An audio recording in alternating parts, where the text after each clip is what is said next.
The quarterly Richardson family brunch was going exactly as expected. My brother Michael, CEO of Richardson Technologies, was holding court at the head of the table in his $10,000 suit, regaling everyone with tales of his latest corporate triumphs. And then I told the board, "Gentlemen, this merger will double our market cap by next quarter," he boasted, cutting into his wagyu steak.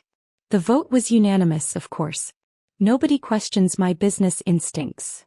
Our parents beamed with pride. Dad, the former CEO who'd handed Michael the reins 3 years ago, nodded approvingly. Mom adjusted her Cartier bracelet, the picture of satisfied affluence. I sat quietly at the far end of the table, picking at my salad. The failed daughter. The one who'd walked away from the family business 5 years ago to start my own investment firm. "Sarah," Michael's voice dripped with false concern, "how's your little, what do you call it? Investment advisory?" "Meridian Capital is doing well," I said quietly, taking a sip of water. He laughed, the sound echoing through the private dining room of the city's most exclusive club. "Still playing with those small savings accounts? You know, if you'd stayed at Richardson Tech, you'd be handling real money by now." "Like the merger?" I asked innocently. His eyes narrowed slightly. "Yes, exactly. The Atlas Software merger will be the biggest deal in tech this year. Not that you'd understand the complexities." Dad cleared his throat. "Michael's right, dear. Corporate finances, well, it's a bit above your level." I checked my watch. 11:58 a.m. Perfect timing. "Actually," I smiled, reaching for my phone as it buzzed, "I understand more than you think." The restaurant's TV screens, usually showing muted financial news, suddenly caught everyone's attention. The ticker at the bottom showed Richardson Technologies stock dropping sharply. Michael's fork clattered against his plate. "What the hell?" "Breaking news," the anchor announced. "Anonymous sources reveal major accounting irregularities at Atlas Software, the target of Richardson Technologies' proposed merger." The color drained from Michael's face as he frantically pulled out his phone. Dad was already dialing his broker, and Mom's perfectly manicured hand trembled as she reached for her wine glass. "This is impossible," Michael sputtered. "We did full due diligence. The numbers were solid." "Were they?" I asked calmly, opening my laptop. "Or did Atlas just show you what you wanted to see?" His head snapped up. "What do you know about this?" "Oh, quite a bit." I turned the screen to show him a series of complex financial documents. Meridian Capital has been investigating Atlas for months. Their revenue numbers? Mostly fake. Their client list? Half of them don't exist. But our auditors. "We're looking at manufactured data," I finished, while my team was tracking actual cash flows. Amazing what you can find when you dig deep enough. The stock price was falling faster now. The restaurant's other patrons had stopped eating, all eyes on the financial news screens. "Richardson Technologies shares down 18% and falling," the anchor reported. "Sources suggest the SEC is launching a formal investigation into Atlas Software." Dad's face had gone ashen. "The family shares, our voting control, is about to change," I confirmed, pulling out more documents. You see, while Michael was busy announcing his genius merger, Meridian Capital was quietly buying Richardson Tech stock. Every time he pumped up the price with merger talks, we acquired more shares. Michael's hands were shaking as he scrolled through his phone. "That's not possible. We would have noticed large purchases." "Not when they're spread across multiple funds and entities," I explained. "A lesson I learned after you pushed me out of the family business. Sometimes the best moves are the ones nobody sees coming." Just then the restaurant's doors burst open. James Chin, chairman of the Richardson Technologies board, rushed in looking panicked. "Michael, the emergency board meeting starts in 20 minutes. The Atlas CEO just resigned and our stock is in free fall." "Emergency meeting?" Mom's voice was barely a whisper. "Yes," I stood up, straightening my jacket. "To vote on new leadership, given the current management's catastrophic failure in due diligence." Michael laughed, but it sounded hollow. "You think the board will remove me? I control this company." "Actually," I smiled, pulling out one final document. "As of 9 a.m. this morning, Meridian Capital owns 51% of Richardson Technologies. And the board already has my proxy votes for your removal." The private dining room had gone completely silent. Even the usual background noise of clinking glasses and hushed conversations had ceased as other diners openly stared at our table. 51%? Dad's voice cracked. That's impossible. The family trust controls. 48%, I corrected. Which dropped to 35 after Michael used company shares as collateral for his personal loans last year. Did you think nobody would notice those transactions? Michael's face went from white to red. Those were legitimate business expenses. The yacht? The villa in Monaco? The private jet? I pulled up more documents on my laptop. All bought with company assets while the stock was artificially inflated by your merger talks. The SEC will be particularly interested in the timing of those purchases. Mom's wine glass slipped from her fingers, spilling red across the white tablecloth. But your little investment firm, how could you possibly afford?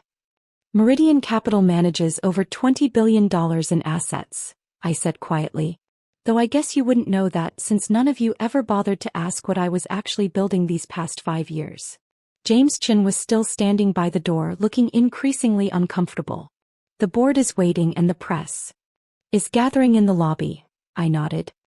I imagine they have questions about how the mighty Michael Richardson missed billions in fraudulent accounting at Atlas.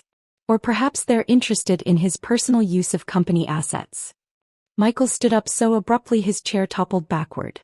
This is revenge. Because I pushed you out. No, I cut him off. This is business. Something you might understand if you'd spent more time doing actual due diligence and less time bragging about deals you hadn't closed. My phone buzzed again, another market update. Richardson Technologies stock now down 32%, I read aloud. Though it should stabilize once the board announces the leadership change and withdrawal from the Atlas merger. Dad finally found his voice again. You planned this. All of it. I planned to protect the company you built, I corrected. The one Michael was running into the ground with his ego and reckless decisions. The fact that it gives me control. I smiled. Let's call that karmic justice. The restaurant screens were now showing live footage of the Richardson Technologies headquarters, where reporters were gathering in growing numbers. In a developing story, the anchor announced, sources indicate that Meridian Capital, led by Sarah Richardson, has acquired controlling interest in Richardson Technologies. The mysterious investment firm, known for its aggressive but precise takeovers. Mysterious. Michael laughed bitterly. More like lucky. You couldn't possibly have orchestrated all this. I pulled up another screen on my laptop. A complex web of financial transactions and corporate structures. 6 months of planning. Tracking every bad decision you made. Every inflated projection. Every misuse of company resources. While you were mocking my small savings accounts, I was building the case for your removal. James Chin cleared his throat. The vote will be unanimous. The board has already indicated their support for new leadership. My leadership, I confirmed, standing up. Unless, of course, Michael would like to explain to the SEC why he failed to notice Atlas Software's financials were largely fictional? Or perhaps he'd like to discuss his personal use of corporate assets. Mom reached for another wine glass, her hand trembling. But the family name, the scandal, will be minimized if Michael resigns quietly, I assured her. Meridian Capital will stabilize the stock, unwind the merger, and implement proper corporate governance. The company will survive. Michael's reputation, however. You can't do this to me, Michael protested, but his voice had lost its usual arrogance. Surely I can. And I did. I gathered my things, preparing to leave. The board meeting starts in 10 minutes. You can either announce your resignation or I can call for a vote to remove you for cause. Your choice. Dad stood up, straightening his tie. I'll come with you. As former CEO, will need to explain his own role in this mess, I finished. The board has questions about your oversight as chairman. Or lack thereof. My phone buzzed one final time, a message from my executive team. SEC investigators arriving at Atlas Software headquarters.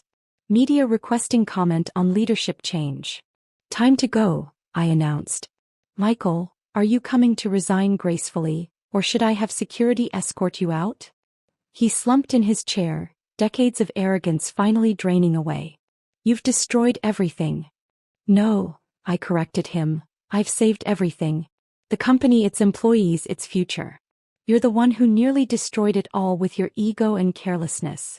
As we walked toward the door, I could hear Mom starting to cry softly. Dad had aged 10 years in 10 minutes.